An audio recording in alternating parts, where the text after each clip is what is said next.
कभी माधवपुर नाम का एक छोटा सा गांव हुआ करता था। ये गांव अपने हरे भरे खेतों, मीठे कुओं के पानी और सादा लेकिन खुशहाल लोगों के लिए जाना जाता था। सुबह होते ही खेतों में हल चलने की आवाजें गूंजती थीं और शाम ढलते ही चूल्हों से उठता धुआं पूरे गांव को एक अपनापन दे देता था। लेकिन ये सब अब बीती हुई बातें थीं। जब बारिश रूठ गई उस साल, सावन आया, पर बादलों ने रास्ता बदल लिया। पहले लोगों ने कहा, चिंता मत करो, भगवान देर से सही पर देता जरूर है। फिर भादो आया, लेकिन जमीन अब भी प्यासी थी।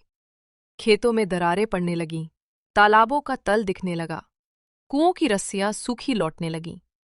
धीरे धीरे माधवपुर पर एक ही शब्द छा गया, अकाल। इसी गांव के कच्चे घर में रहता था हरदेव, लगभग 30 साल का युवक, चेहरे पर सादगी, आंखों में ईमानदारी। हरदेव के जीवन में पहले ही दुख कम नहीं थे। माँ बचपन में गुजर चुकी थी, बाप गोविंद राम अब बूढ़े हो चले थे, कमर झुक गई थी, आंखों की रोशनी कम हो गई थी। घर में कोई जमीन नहीं थी, जो थोड़ी बहुत मजदूरी मिलती उसी से चूल्हा जलता था। लेकिन अकाल ने वो आखिरी सहारा भी छीन लिया। भूख की पहली रात, उस रात चूल्हा नहीं जला। हरदेव ने खाली बर्तन में बस थोड़ी सी रोटी की खुशबू महसूस करने की कोशिश की। बाप ने कांपती आवाज में पूछा, बेटा, आज कुछ खाने को नहीं है क्या? हरदेव ने पानी का घूंट पीकर कहा, बाबा, आज उपवास समझ। बाप समझ गया। उसने कुछ नहीं कहा, बस छत की ओर देखता रहा। उस रात हरदेव सोया नहीं, भूख से नहीं, बेबस होने से। अगले दिन गांव में अजीब सा सन्नाटा था। जहां पहले हंसी होती थी, वहां अब सिर्फ फुसफुसाहट थी। फलाना परिवार शहर चला गया, फलाना ने जमीन गिरवी रख दी, फलाना का बच्चा भूख से बीमार है। हरदेव ये सब सुनता रहा। उसका दिल बैठता जा रहा था। उस शाम हरदेव ने बाप के पास बैठकर कहा, बाबा, अब यहाँ रुकना सही नहीं है। बाप चौंक गए। क्या मतलब? मतलब ये कि अगर मैं यहीं रहा तो हम दोनों भूख से मर जाएंगे। बाप की आंखों में आंसू आ गए। तो क्या तू गांव छोड़ देगा? हरदेव की आवाज भर्रा गई। गांव नहीं बाबा, बस भूख छोड़ने जा रहा। अगली सुबह हरदेव ने अपनी पुरानी गठरी बांधी। उसमें 2 जोड़ी कपड़े, माँ की पुरानी चुनरी और बाप का आशीर्वाद। बाप ने कांपते हाथों से उसके सिर पर हाथ रखा। जहां भी रहे, ईमान मत छोड़ना बेटा। हरदेव की आंखें छलक पड़ी। उसने गांव की पगडंडी पर कदम रखा, पीछे मुड़कर देखा। सूखे खेत, खाली घर और अपनी मिट्टी। भगवान, मुझे इतनी ताकत देना कि मैं इस गांव में फिर कभी भूखा न लौटूं। अनजान रास्ते 3 दिन, 3 रात। न ठीक से खाना, न ठीक से पानी। पैरों में छाले, कंधे पर गठरी, लेकिन मन में एक जिद, काम मिलेगा तो मेहनत करूंगा। चौथे दिन दूर से एक गांव दिखाई दिया, देवगढ़। खेत हरे थे, पशु चर रहे थे और हवा में जीवन था। हरदेव की आंखों में पहली बार उम्मीद चमकी। लेकिन गांव में घुसते ही उसे समझ आ गया, परदेसी होना सबसे बड़ा अपराध होता है। लोग घूरते थे, कुछ अनदेखा करते थे। हरदेव दिन भर दर दर भटका। काम है, कुछ मजदूरी मिल जाएगी। लेकिन हर जगह एक ही जवाब, अभी नहीं। मोहनलाल का दरवाजा। शाम ढलते ढलते हरदेव पहुंचा गांव के सबसे बड़े किसान मोहनलाल अग्रवाल के घर। हिम्मत जुटाकर बोला, मालिक, काम चाहिए। मोहनलाल ने उसे ध्यान से देखा। कहाँ से आया है? माधवपुर से, अकाल पड़ गया है। मोहनलाल चुप हो गए। कुछ पल बाद बोले, काम है, लेकिन आसान नहीं। हरदेव ने सिर झुका दिया। कोई भी काम चलेगा मालिक। मोहनलाल अग्रवाल ने हरदेव को ऊपर से नीचे तक देखा। उसकी फटी चप्पल, धूल से सने कपड़े और आंखों में छिपी भूख, सब कुछ साफ दिख रहा था। कुछ पल चुप रहने के बाद मोहनलाल बोले, काम है, पर गंदा है, मेहनत वाला है और इज्जत वाला नहीं। हरदेव ने बिना झिझक कहा, मालिक, मेरे लिए इस वक्त इज्जत से ज्यादा रोटी जरूरी है। मोहनलाल को पहली बार उस पर थोड़ा भरोसा हुआ। मेरे पास 45 गाय, 35 भैंस हैं। सुबह शाम चारा, पानी और गोबर की पूरी सफाई, महीने के 300 रुपए और 2 वक्त का खाना। हरदेव ने सिर झुका दिया। मंजूर है मालिक। मोहनलाल ने पूछा, रहोगे कहाँ? हरदेव कुछ पल चुप रहा, फिर बोला, अगर आप अनुमति दें तो गौशाला में ही। मोहनलाल ने गहरी नजर से देखा, फिर बोले, ठीक है, पर आलस नहीं चलेगा। गौशाला में कदम रखते ही तेज बदबू ने हरदेव का दम घूंट दिया। गोबर मूत्र मच्छरों की भनभनाहट, वो जमीन पर बैठ गया। माँ, अगर आज जिंदा होती तो शायद मुझे इस हालत में न देख पाती। लेकिन अगले ही पल उसने अपनी आंखें पोंछी। रोने से पेट नहीं भरता। पहली सुबह की परीक्षा, अभी अंधेरा ही था जब गौशाला में हलचल हुई। हरदेव उठ गया, ठंडा पानी हाथों में, छाले पीठ में दर्द, लेकिन उसने काम शुरू कर दिया। चल मेरी रानी, आ मेरी गौमाता। जानवर उसे हैरानी से देखने लगे। कुछ लोग गौशाला के बाहर खड़े होकर हंसते, देखो परदेसी को क्या काम मिला है? अरे गोबर साफ करने वाला। हरदेव सब सुनता, लेकिन कुछ कहता नहीं। वो जानता था आज ये हंस रहे हैं, कल शायद यही इज्जत देंगे। पहले हफ्ते हर रात शरीर टूट जाता, हाथों में छाले, पैरों में सूजन, कभी कभी आंखों से अपने आप आंसू गिर जाते।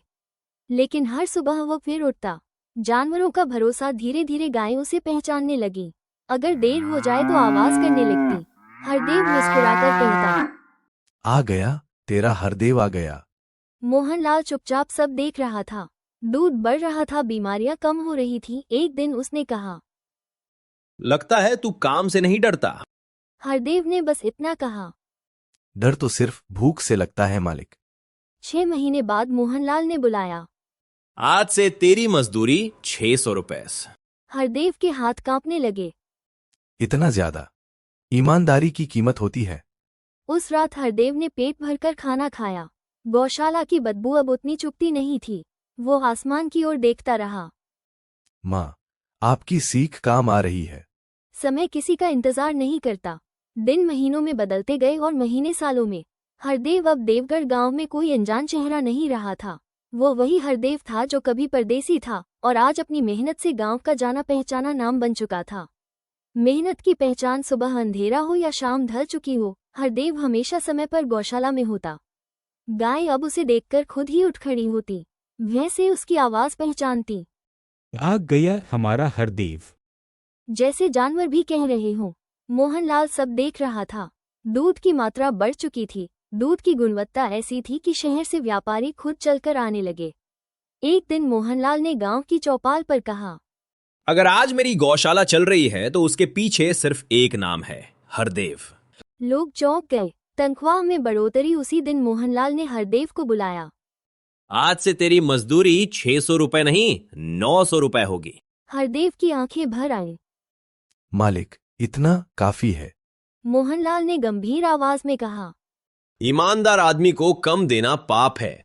अब हरदेव के मन में एक सपना पलने लगा। उंगली से दाहिनी ओर इशारा। अपना घर। गौशाला में रहते रहते उसकी सांसों में गोबर की गंध बस गई थी। कभी कभी रात को नींद खुल जाती। काश एक छोटा सा घर होता। 3 साल की मेहनत के बाद हरदेव ने गांव के बाहर थोड़ी सी जमीन किराए पर ली। जब पहली ईंट रखी गई तो उसकी आंखों से आंसू बह निकले। माँ, आज तेरा बेटा खुद का आशियाना बना रहा है। छोटा सा संसार, मिट्टी की दीवारें, फूस की छत और एक छोटा सा दरवाजा, लेकिन हरदेव के लिए वो महल से कम नहीं था। पहली रात अपने घर में सोते हुए वो देर तक मुस्कुराता रहा। आज बिना बदबू के नींद आएगी। एक दिन उसने अपने बाप गोविंद राम को गांव से बुला लिया। बूढ़ा बाप झुकी कमर के साथ उस घर में बैठा। बेटा, तूने मेरा सिर ऊंचा कर दिया। हरदेव ने उनके पैर छू लिए। अब गांव के लोग हरदेव को इज्जत से बुलाते। हरदेव भैया। जो कभी हंसते थे आज सलाह लेने आते। कुछ सालों में हरदेव के पास लगभग 7,500 रुपए जमा हो गए। लेकिन साथ ही डर भी बढ़ने लगा। देवगढ़ में चोरी की घटनाएं बढ़ चुकी थीं। दिन भर घर खाली रहता, रात को नींद नहीं आती। एक शाम हरदेव ने मोहनलाल से कहा, मालिक, डर लगता है। मेहनत की कमाई है। मोहनलाल सोच में पड़ गया। फिर बोला, एक ही जगह है जहां तेरा पैसा सुरक्षित रहेगा, जमींदार रघुनाथ सिंह के पास। रघुनाथ सिंह, धार्मिक बातें, मीठी जुबान और सफेद कपड़े। बेटा, तू चिंता मत। उसने बिना कागज हरदेव से पैसे रख लिए। हरदेव के मन में पूरा भरोसा था। हरदेव नहीं जानता था कि जिस भरोसे को वह सुरक्षा समझ रहा है वही उसकी सबसे बड़ी परीक्षा बनने वाला है।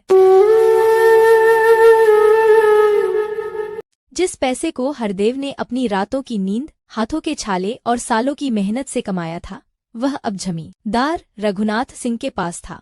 हरदेव निश्चिंत हो गया था। अब डर नहीं, मेरी मेहनत सुरक्षित है। लेकिन इंसान अक्सर सबसे ज्यादा भरोसा वहीं कर बैठता है जहां सबसे ज्यादा लालच छिपा होता है। समय बीतता गया। 2 साल निकल गए। हरदेव अब जिंदगी में आगे बढ़ना चाहता था। उसके मन में एक नया सपना जन्म लेने लगा। खुद की जमीन। वो सोचता, अब दूसरों के लिए क्यों काम करूं? अगर अपनी जमीन होगी तो मेहनत भी मेरी और फल भी मेरा। एक सुबह हरदेव ने निश्चय कर लिया, आज जमींदार से पैसे ले आऊंगा। वो साफ कपड़े पहनकर रघुनाथ सिंह के घर पहुंचा। बड़े दरवाजे पहरेदार रॉब। कहाँ जा रहे हो? क्या काम? मेरे पैसे लेने हैं। पहरेदार हंस पड़ा। अंदर जाओ। नमस्ते जमींदार जी। रघुनाथ सिंह ने ध्यान से देखा। आप कौन? हरदेव का दिल बैठ गया। मैं हरदेव, आपके पास मैंने पैसे रखे थे। रघुनाथ सिंह ने माथा सिकोड़ लिया। कोई सबूत? सबूत? हरदेव की आवाज कांप गई। हाँ, कागज? टूटा भरोसा, आपकी ईमानदारी पर भरोसा था। रघुनाथ सिंह की आवाज बदल गई। मेरी ईमानदारी पर तुम सवाल उठा रहे हो? इसे बाहर निकालो। डंडे उठे। हरदेव गिर पड़ा। हर चोट के साथ उसका भरोसा टूटता गया। खाली हाथ वापसी अधमुरा हरदेव घर पहुंचा। घाव, आंसू और टूटता आत्मविश्वास। माँ, क्या ईमानदारी की यही कीमत है? 2 दिन तक वो उठ नहीं पाया।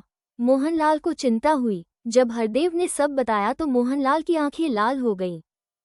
मैंने गलती की तुझे वहां भेजकर। मोहनलाल ने धीमे स्वर में कहा, एक तरीका है, अगर तू भरोसा रखे। हरदेव ने हाथ जोड़ लिए। अब जो कहेंगे वही करूंगा। उसकी आवाज में डर भी था और आखिरी उम्मीद भी। मोहनलाल ने गहरी सांस ली। जमींदार रघुनाथ सिंह इतना बड़ा लालची है कि अपने लालच में खुद ही फंस जाएगा। मोहनलाल ने बताया, तेरे पैसे अकेले नहीं हैं। गांव के और भी मजदूरों ने अपने खून पसीने की कमाई उसके पास रखी है। डर के मारे कोई बोल नहीं रहा। हरदेव चौंक गया। तो फिर हम डर को तोड़ेंगे। मोहनलाल ने दृढ़ स्वर में कहा, ईमानदारी अकेली हो तो दब जाती है, लेकिन जब साथ हो तो पहाड़ भी हिल जाते हैं। अगले ही दिन मोहनलाल हरदेव को सहारा देकर पंचायत चौक तक लाया। धीरे धीरे लोग जमा होने लगे। मोहनलाल ने ऊंची आवाज में कहा, आज डर की नहीं, सच की पंचायत होगी। पहले सन्नाटा रहा। फिर एक बूढ़ा बोला, मेरे पैसे भी रघुनाथ सिंह के पास है। फिर दूसरा, मेरे भी। फिर तीसरा। हरदेव की आंखों से आंसू बहने लगे। वो अकेला नहीं था। रघुनाथ सिंह का बुलावा पंचायत ने जमींदार को बुलाया। रघुनाथ सिंह रौब से आया। ये तमाशा क्यों? मोहनलाल शांत रहा। तमाशा नहीं, हिसाब है। गवाह सामने आए। लोगों ने बताया कब, कितना, कैसे पैसा दिया। रघुनाथ सिंह का चेहरा पहले लाल फिर पीला पड़ गया। तभी गांव का लेखपाल बोला, जमींदार जी, आपके घर से कई लोगों के नाम की रसीदें मिली हैं। अब कोई रास्ता नहीं बचा था। रघुनाथ सिंह चीखा, मैं जमींदार हूं। पंचायत गरजी। आज तू सिर्फ चोर है। फैसला हुआ। हर मजदूर को पूरा पैसा लौटाया जाएगा। मारपीट के लिए जमींदार पर जुर्माना। और उसका रौब हमेशा के लिए खत्म। जब हरदेव को अपने पैसे मिले तो उसने नोटों को नहीं, जमीन को छुआ। उसकी आंखों से आंसू बह रहे थे। कुछ महीनों बाद हरदेव अपनी छोटी सी जमीन पर हल चला रहा था। वही हाथ जिन पर कभी छाले थे, आज वही हाथ अपनी फसल उगा रहे थे। मोहनलाल ने मुस्कराकर कहा, देखा बेटा, ईमानदारी देर से सही, लेकिन जीतती जरूर है। हरदेव बोला, अब समझ आया बाबा, मेहनत कभी धोखा नहीं देती। धोखा देता है गलत इंसान पर किया भरोसा। अंतिम संदेश। जो इंसान मेहनत से कमाता है वो कभी हारता नहीं, और जो लालच में जीता है वो एक दिन सबके सामने नंगा हो जाता है। आप सभी को ये स्टोरी अच्छा लगा तो इस चैनल को सब्सक्राइब, लाइक और बेल आइकन घंटी दबाना ना भूले। आप सभी को धन्यवाद।